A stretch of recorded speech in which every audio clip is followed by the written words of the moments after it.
Hi everyone, this is Dave McLeod for DreamPod 9. I'm going to be talking today about the Jovian Wars Hammerhead Dreadnought for the CEGA faction. Let's take a look at a picture of what that model looks like. That model is in the Kickstarter right now. The CEGA Hammerhead Dreadnought, it looks very much like the Narwhal.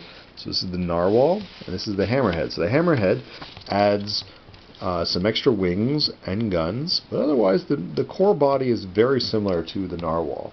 So let's see what makes a difference here. So difference for the Hammerhead.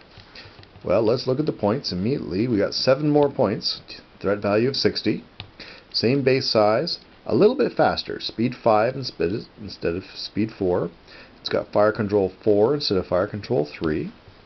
Weapons wise, we have a mass driver. It loses the bombard trait, only has a macro of 3, but macro of 3 is still pretty substantial, so it's not a small difference, and this ship wants to be operating close, so we should be looking at a 6 or 7 dice roll at optimum. You want to get close with the mass driver. You want to be within short range to get the +1 boost dice, ideally a flank to get a flex dice. That should bring you to your 5 dice ACS attack, and then ideally you get 3 more if that ACS attack hits. It has 2 kinetic cannon. These are slightly larger than narwhals at a 4 and a 4. Also, those are turreted. We have ACS missiles, a 5 and a 2, again larger than the narwhal. And then we have a rear shot, which is 3 and 3. Now, the main points where the Hammerhead is very different, it has the barrier trait.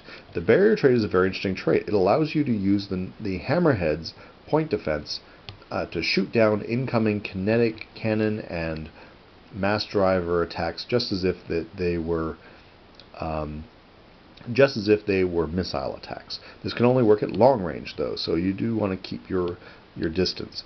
Hangar 1 allows you to have a friendly squadron land and get repaired. It won't get repaired very fast, of course, but you can still do that. You have a launcher to relaunch that, and sluggish, so this model can only turn at the end of its move, so you have to be a little bit careful where you place it to make sure it doesn't get flanked very easily. Point defense, it has 4, sensors it has 3, thrusters it has 4, marines it has 4. Its marine rating is a little bit low for an expensive ship like this, but its thrusters and its point defense are excellent. Its sensors are a little low. This model does want to get close, so that may not matter so much. The very important thing about the Hammerhead Dreadnought is that you want to get close for the bombard, but you have the sensors to stay back and shoot with your kinetic cannon to try to do some damage. Line up a couple of enemy ships and squadrons and try to do multiple hits with a single attack across them. Okay, so this is the Hammerhead Dreadnought. It's a member of the CEGA faction. A good model to put with a Hammerhead is the Constantinople, because the Constantinople has a very small point defense rating and can really benefit from the barrier trait of the Hammerhead. The Constantinople is also not significantly faster than the Hammerhead, so it won't get too far out ahead of it and lose the protection of the barrier. Another good option for the Hammerhead Dreadnought is escorting a number of bombers or models that are going to be doing bombing runs close to an enemy ship.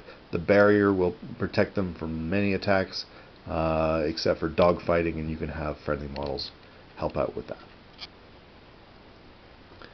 Next up ship we're going to be looking at is the Forge Escort Carrier.